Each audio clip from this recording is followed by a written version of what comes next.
Here's how to set your home location on YouTube TV. First, you want to open the system settings of your device and make sure that location services GPS are turned on. You also want to make sure that your browser or YouTube TV app has access to your precise location. Now ensure mobile device is connected to primary Wi-Fi network of your residence. Then you want to launch Open any web browser and go to tv.youtube.com. Make sure to log into your account. Now, click on the profile picture at the top right corner of your screen. From here, click on the settings option.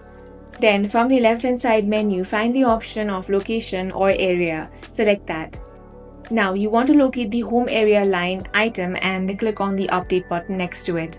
When your browser requests access to your device's location, click on Allow. The platform will scan your local coordinates and instantly update your home profile to your new zip code. That's all for this video. If you found it useful, make sure to hit the like button and subscribe for more videos like this.